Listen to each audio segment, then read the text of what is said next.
walk away from the iPad. Right, acid spaces pH, calculate the negative log of the acid concentration. So most of what we're doing is finding the acid concentration. This one really is kind of a reminder of what do we do when the small x doesn't work.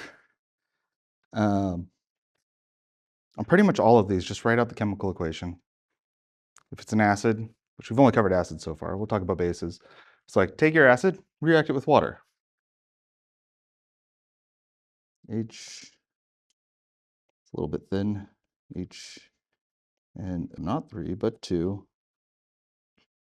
If it was 3, then it'd be a strong acid. And then H3O plus, NO2 minus. Then we have our initial, our change, equilibrium, 0.01. Remember, water, not part of the equilibrium, or at least equilibrium expression. 0 and 0. It's going to be minus x plus x plus x, 0.01 minus x, x and x.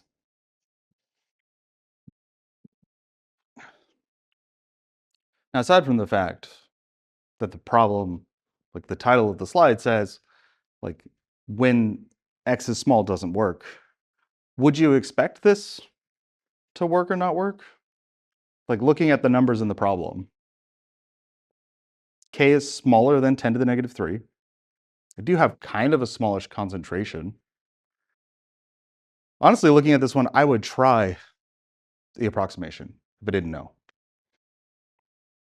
So let's try it that way first, so at least we know. So x squared over 0.01, 4.6 times 10 to the negative 4.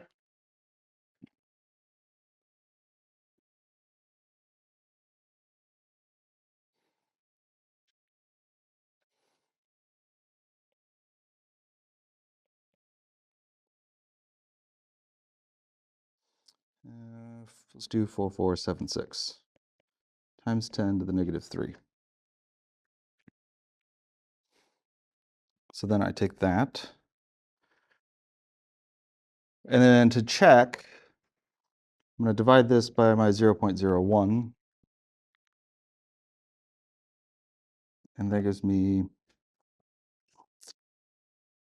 oh, and then times 100 is 21.4%. So that's not smaller than 5%. So there are two things that you can do. What is one of the things we could do?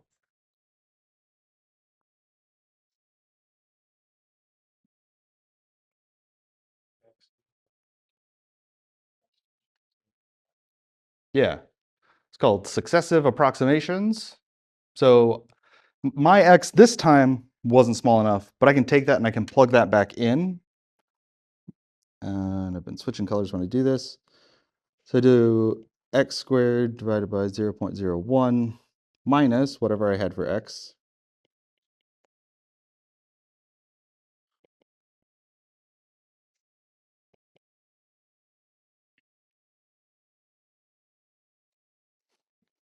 So do another approximation.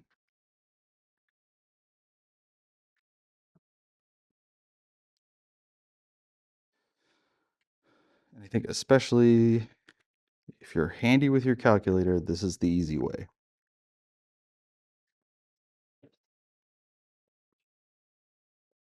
So now I get x equals 1.900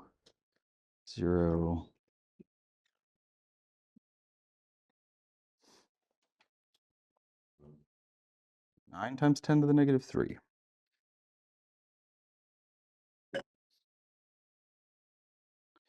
And how much did that change by?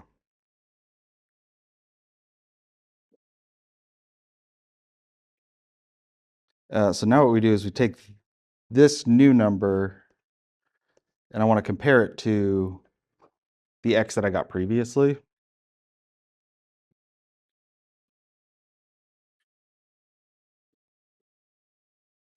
I mean, off by 8%, that's honestly pretty close.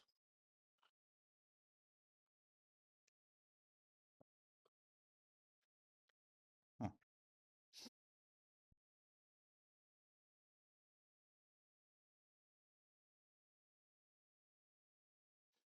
Yeah, it's close enough.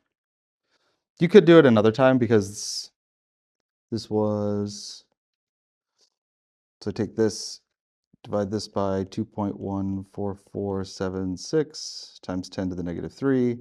That gives me something like, actually, I'm not sure I did that math right. Oh, wait. Oh, no, it's off by 12%. So this gave me like 80.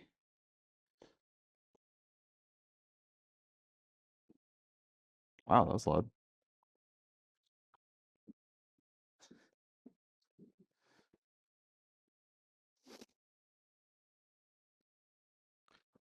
So this means that it's off by about 12%. 100% would be they are the same. Since I got 0.88 or 88%, means it's like 12% off.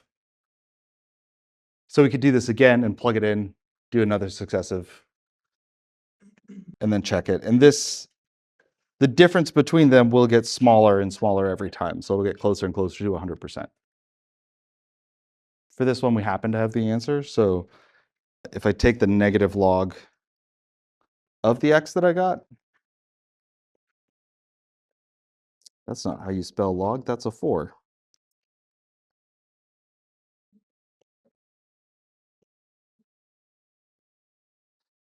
Then this gives me 2.72.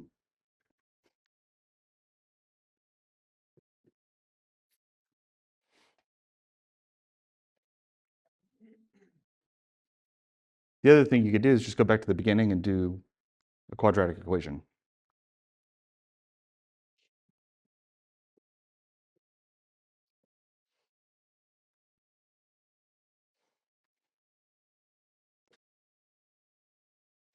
So same, but different.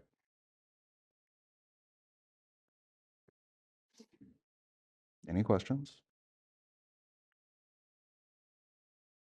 Yeah. To stop using the smallest approximation and go to the negative log. If I got, so normally I would say like at 88%, I would say do it again. And then until you get like between 95 and 105%. So like 95% to 105%. Because what happens when you do successive approximations is it jumps up and down. So like your first,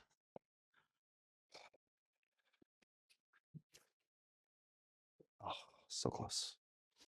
Your first approximation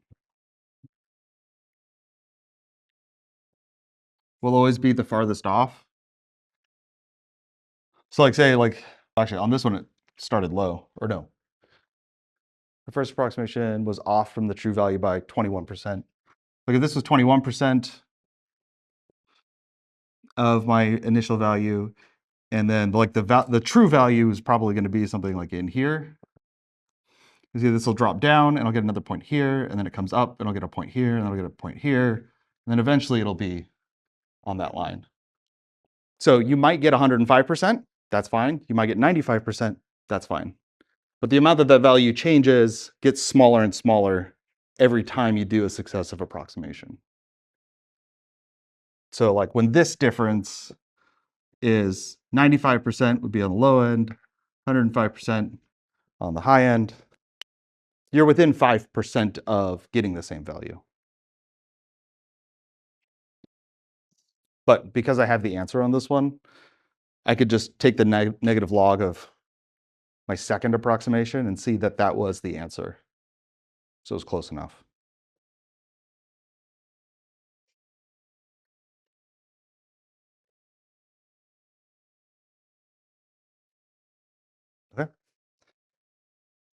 Moving on. A slightly different problem.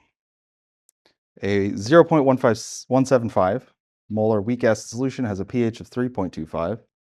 Find Ka. So we're not looking for pH, we have pH. We're looking for, whoa. We're looking for Ka.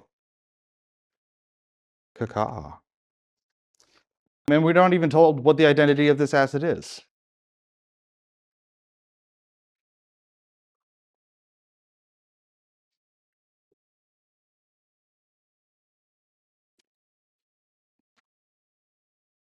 So what information do I have?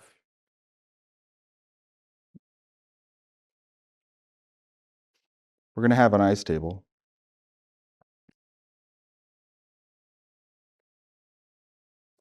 And even though we're not given the identity of the acid, we can still write out the equation because all of the acids are the same. It's going to be the acid, reacts with water, produces H3O+, and the conjugate base of the acid. So I can write out HA plus H2O, equilibrium, H3O plus A minus, conjugate base.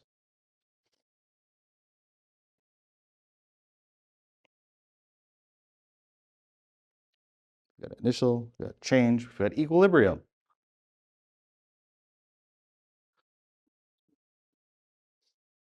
So we got all of these things that we can fill in.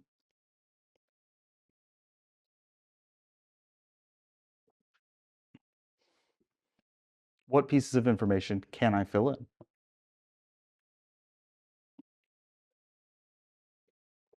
Molarity of what? Acid. For initial change or end? Equilibrium.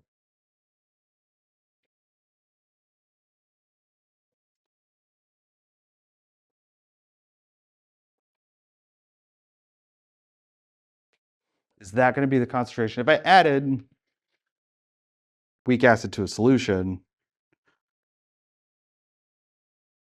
is the concentration of the initial going to be the same as the equilibrium?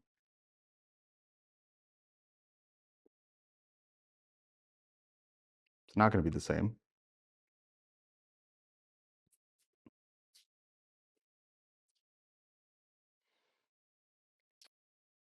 But if you think about other problems that we've done, right, the given concentrations are always the initial concentrations. And then we're trying to figure out how much of that actually gets ionized. So when it says we've got this 0.175 molar weak acid solution, that's my initial concentration.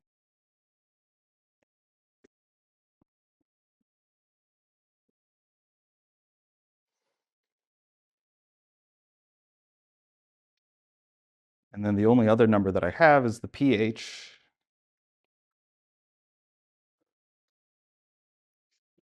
But initially, I guess, is that pH, because that's the H3O plus concentration.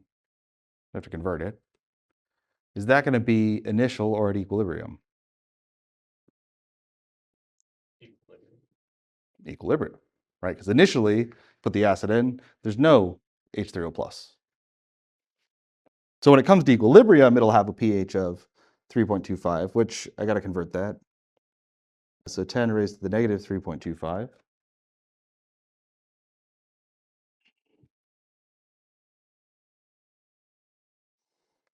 Is going to be 5.623 times 10 to the negative 4.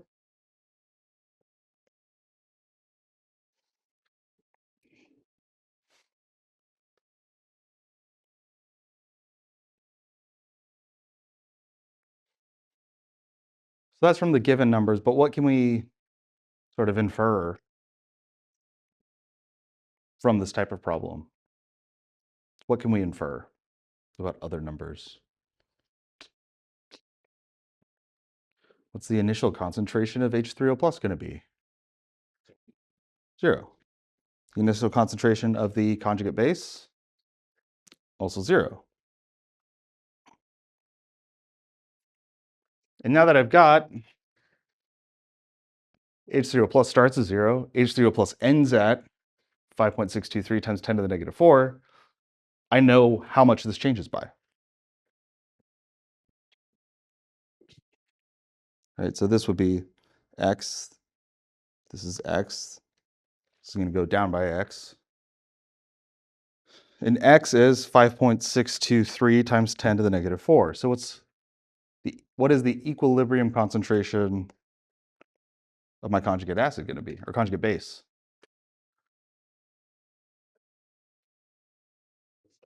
It's the same.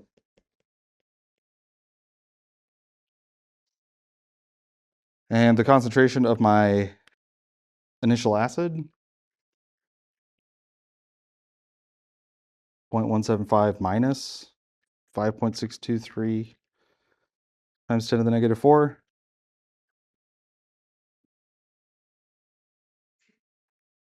which is 0.1744, probably small enough to be ignored, to be honest. And then we want to find Ka, so Ka is 3 times 10 to the negative 4.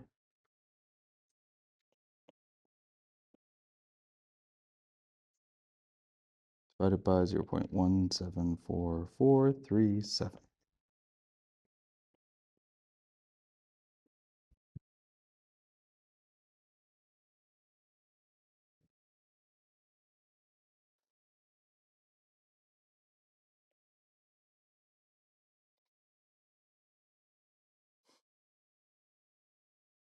Oh, only 2 sig figs.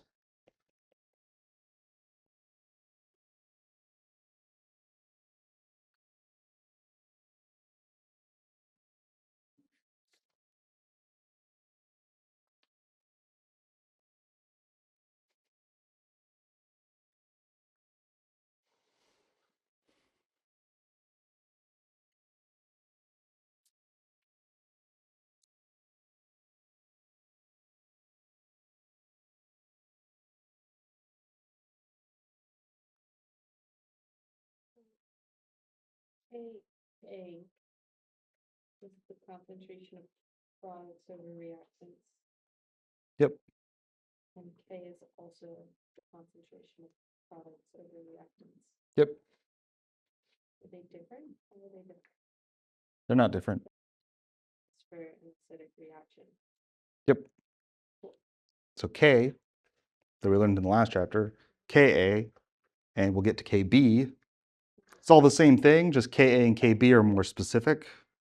Just like this is it for this acid or this base, but they are still K. Yep, concentrations of products divided by concentrations of reactants. It's all the same.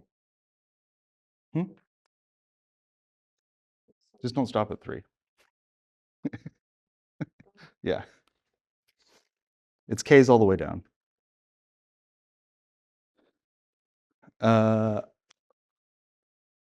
Oh, yeah. So initial concentration of Ka for several weak acids are listed, for which solution is the X's small approximation least likely to work in trying to find pH.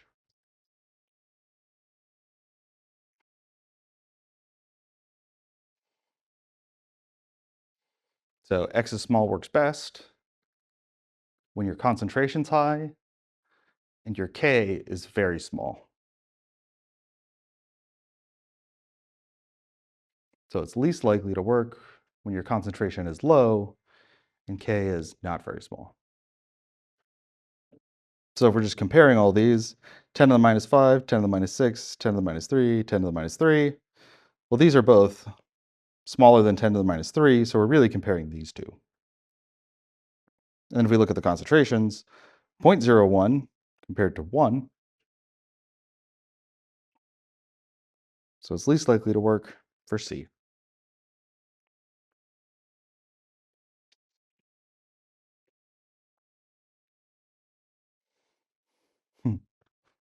Which of these would be the most acidic?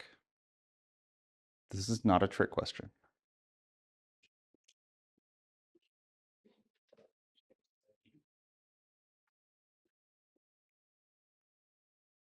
Type of acid matters. So yeah, even though C is the higher concentration, twice as high, the Ka for hydrofluoric acid is something like 10 to the minus 4, which is going to be a very tiny amount of this 0.2 that actually gets ionized, but the HCl is completely ionized. There's not even a calculation to do.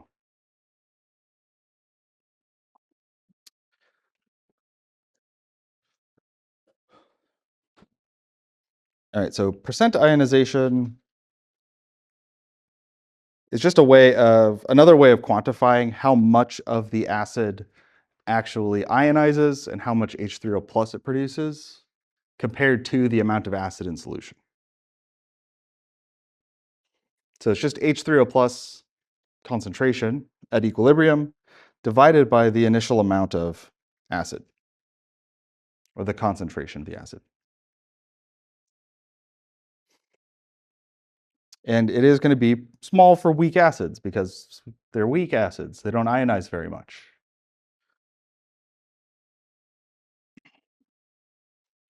So if we want to calculate percent ionization, you'll never believe it. It's another ice table.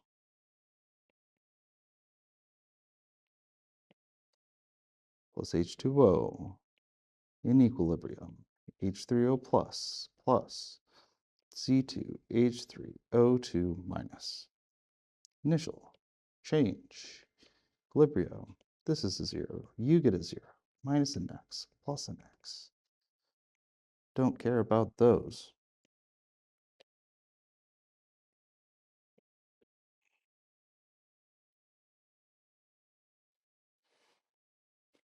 Honestly, one of the biggest dangers with this many ice tables is you just get in a rhythm and you stop thinking about it and you just, yeah, this is 0, that is x, this is 0, those are x.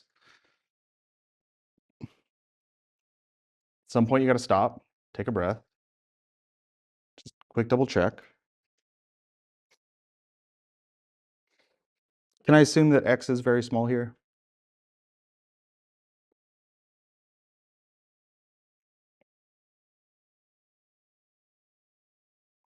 Thumbs up, yes. Thumbs down, no. Are you not entertained? Yeah, we can assume x is small. This is 10 to the minus 5, and this is a relatively big concentration. So 0.25.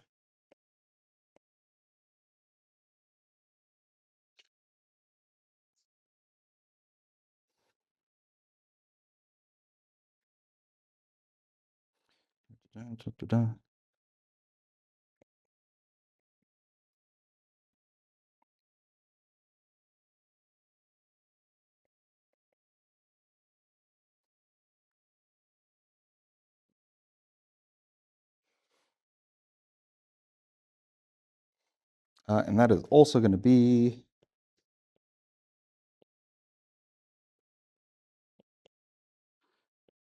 my H3O plus concentration. So to calculate percent ionization, it's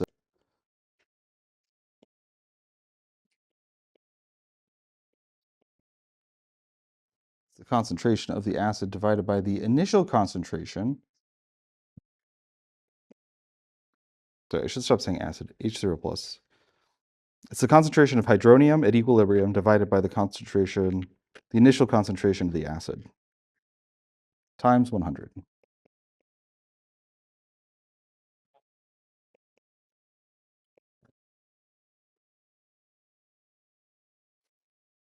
The 2 sig fig situation.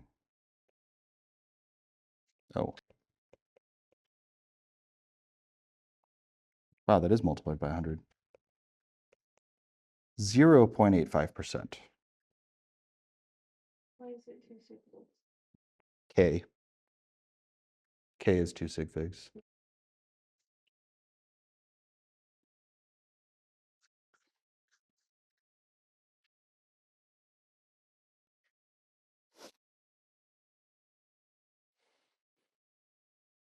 So percent ionization, it's another ice table. Calculate the acid. Honestly, this is the kind of thing like on a test, if I ask you the percent ionization, bless you, I would give you the acid concentration and the initial, or I'll give you the H3O plus concentration, or like pH, and then give you the initial acid concentration and not make you do an ice table for it. So I want to see, like, do you remember what percent ionization is? And not have that tied to, do you know how to do an ice table? Although at this point, hopefully you're figuring it out. And I am going to continue to like skip over all of the algebra. So if you have questions about algebra, I will write it out. We just don't have time here. So all of Chem 2 is calculating K values in ice tables. Next value. This chapter, and then the next chapter. And then I think after that, we'll talk, well, there'll be a little bit of naming complex ions and what are complex ions. And then it'll be thermodynamics, where we will have different ways to calculate K. Yeah. So pretty much the whole class. It'll be very different, not ice tables, but K will be in there. All right, so there's a weird thing about percent ionization that's a little bit counterintuitive. If I increase the concentration of my acid, before I even go to the next slide, if I increase this concentration, what do you think happens to percent ionization? All right, I did say it was counterintuitive. You'd think if you increase concentration, then maybe the percent ionization would increase, but it actually decreases. Actually, this is a better slide for it. It decreases, oh no, I'll do it here. It decreases because my equilibrium expression, K equals concentration of the products over concentration of the reactants.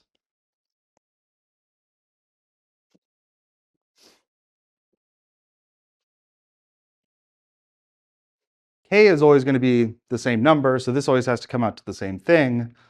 As I increase this amount of acid, initial acid, I increase both the H plus and the conjugate base, the A minus. And so the H plus, or actually the HA will increase, and this will only increase by the square root. Because it's only this part divided by this part that gives me percent ionization. So as you increase that concentration, you're increasing both of those things, but because that increases by the square, you only get the square root of that for just one of them. And actually, if you graph it, I was like, huh, that's weird.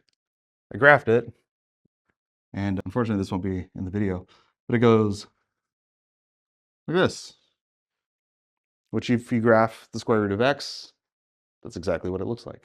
It's a little bit different because there's, you could have, well, actually no, because it's the initial, so it's not even different. It's just increases by the square root of x. It shifts a little bit because whatever K is. So percent ionization actually decreases the more acid you have. So more initial concentration. So which of these has the greatest percent ionization?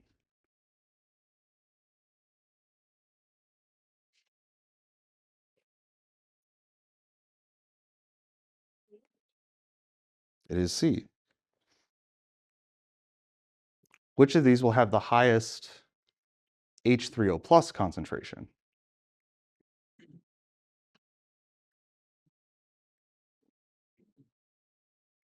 B. So this would be greatest percent ionization. But it doesn't mean that as I add more acid, I'm not getting, or as I'm adding more of my acid, I'm not getting more H3O plus. There's more H3O plus, but it's almost like diminishing returns. The amount more that I get is less and less and less as that concentration increases. So early on, changing the concentration of my initial acid causes a big change in the pH. But that tapers off over time. So if you're at really high concentrations of a weak acid, you're not actually increasing the H3O plus by that much. So this would be greatest H3O plus.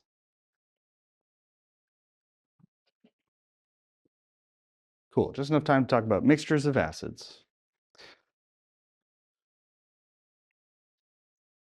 So the easy one is when you have a strong acid and a weak acid. Because we know that strong acids dissociate completely. And so if I have a strong acid, I always assume that, start out with that dissociates completely, creates all of this H3O plus in solution. So actually between these two, oh, it's on the next slide, cool. Between these two reacting, I've got all this H3O plus that comes from my strong acid. That is going to suppress or reduce the amount of H3O plus that I get from my weak acid. Because there's already acid in solution. So the Le Chatelier's principle, I've already got acid, it will shift away from that acid.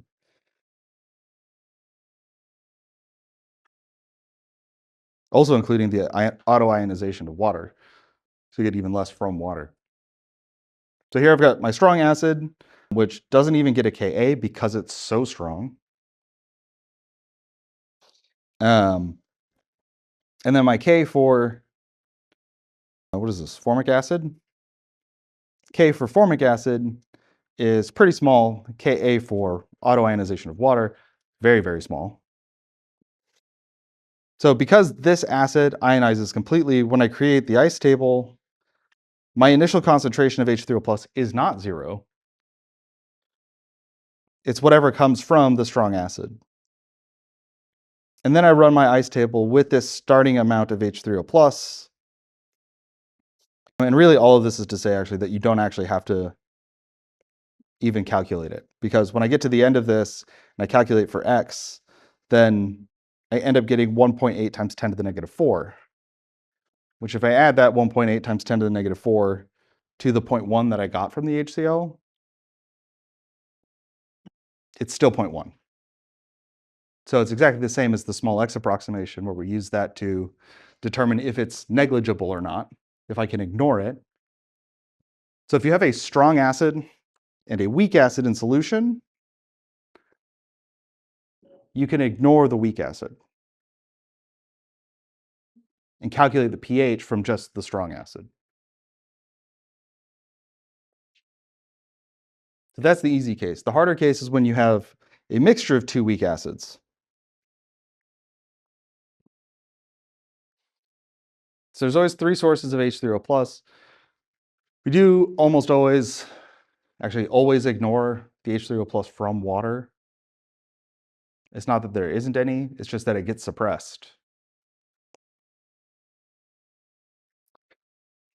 So when I'm comparing two weak acids, they're not gonna have the same Ka.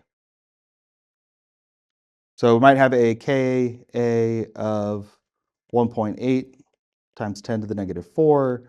We might have another Ka that is let me do a different number, 2.5 times 10 to the negative 6.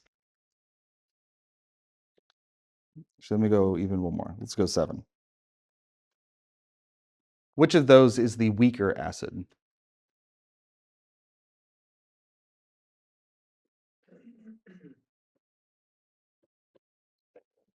Second one. Second one will produce less H3O plus on its own. So what this is saying here is the Ka of the weak acids differ by more than a factor of several hundred. So 3, 4, 500 times. These are different by, this is 0. Actually, I could do it this way. So it's 1.8 times 10 to the negative 4. This would be 0.123. I think I'm doing this right. 25 times 10 to the negative 4. So I've got to move over 1, 2, 3. That's 1,000 times smaller, at least, moving over 3 decimal places. So these are different enough. The other qualifier is that the concentration of the acids have to be similar, or it's the concentration of the stronger acid that's more.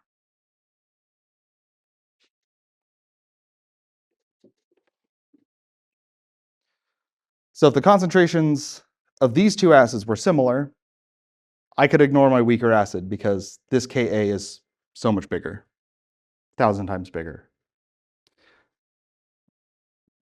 And then if this concentration was even bigger, so if these were the same, then I would ignore the second one, right? Because the Ka. If these weren't the same, but this one was larger, then I'm like giving it even more of an advantage over the other acid.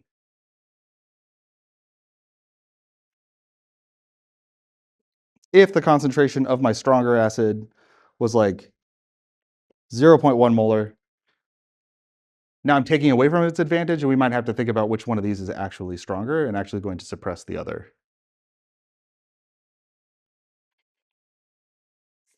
So we can ignore the weaker acid when my stronger acid has enough of an advantage.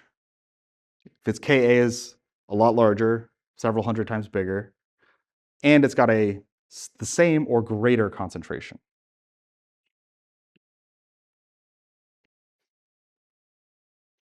So here we got a situation where we've got two different acids, both weak acids.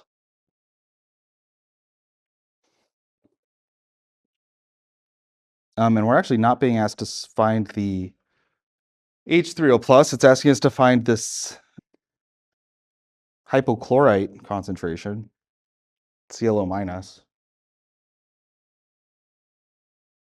So which is the stronger acid, hydrofluoric or hypochlorous acid?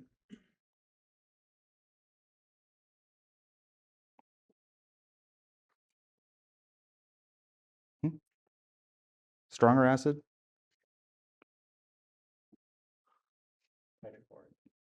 Hydrofluoric's the stronger acid. 10 to the minus 4, 10 to the minus 8.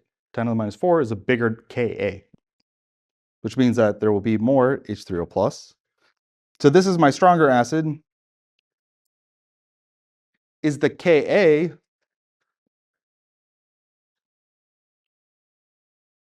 why am I struggling with how to phrase this? Is it big enough? Is it enough times larger? Is it sufficiently large that I can ignore my other acid? So say like, if it's at least 10 to the minus 3 bigger, and it is 10 to the minus 4 bigger, so 4 orders of magnitude. So yeah, that's good. And then we want to check the concentrations. So my stronger acid, not only does it have a much stronger Ka, it also has a higher concentration. So it's like winning on both fronts. So when I'm calculating H3O plus, because there will be two ice tables here, I know that the H3O plus concentration is going to be primarily from the hydrofluoric acid.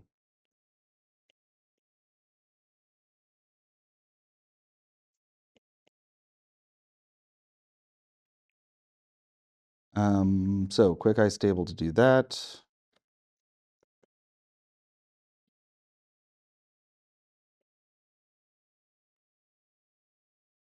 minus x, x, x.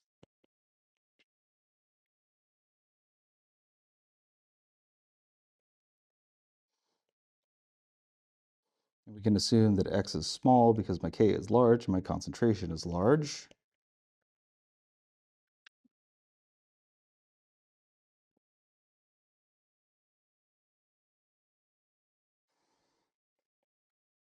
So x equals 1.4387 times 10 to the negative 2.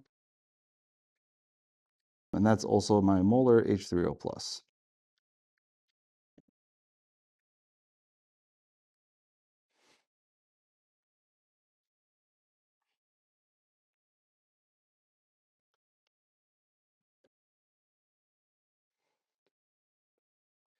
And the reason that I need to know that is because if I look at my other acid, I want to know the ClO minus, the hypochlorite concentration.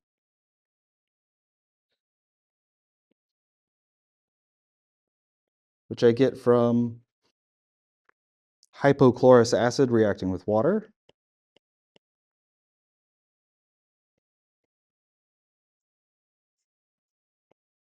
And I have an initial concentration of hypochlorous acid.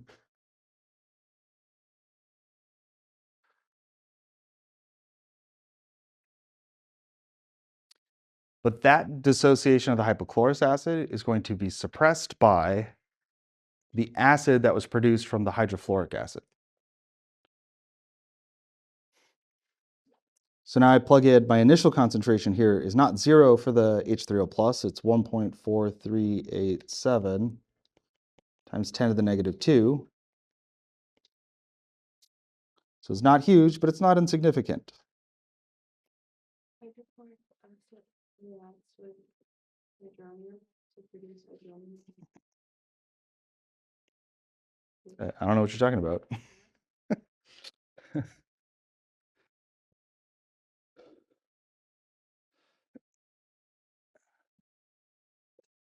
So again, sometimes you just get in the flow, you write stuff down,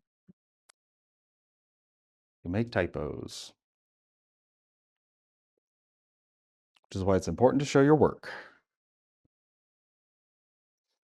Because if you set up everything else correctly and you have a typo, then I can usually find the typo. Specifically on tests. And give you credit for all of the other work even though you had a typo.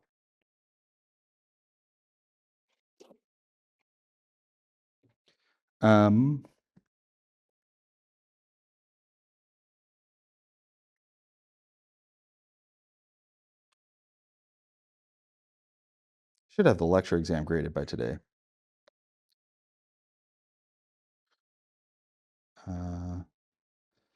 1.4387 times 10 to the negative 2 plus x. Oh yeah, okay. So here we can still assume that the change in x is going to be really small because my k is 2.9 times 10 to the negative 8, which is very, very small for k. So 0.4387 times 10 to the negative 2 times x, I guess just x, that, and then this is 0.100 equals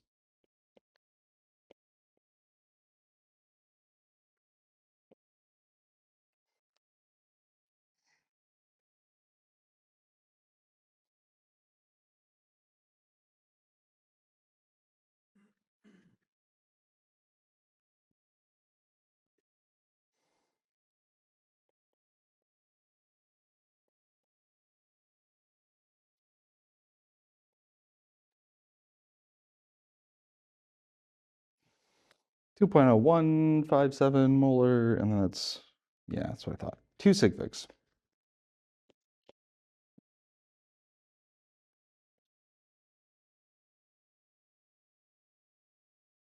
I think I maybe saw one or two places. Don't write or on like tests and stuff. So if like you have one that doesn't have correct sig figs and you have one that does correct sig figs, don't write the one without or the one with sig figs, just the one with sig figs. Because or means both are correct. Or means you're telling me that both are correct. This or this.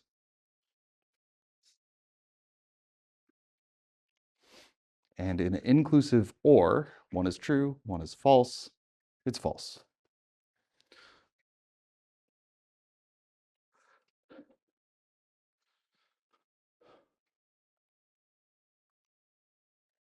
I guess I should label this as even better. Okay. Any questions?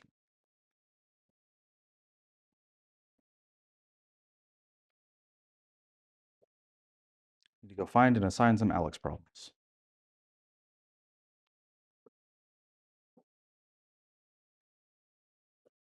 All right. Close enough.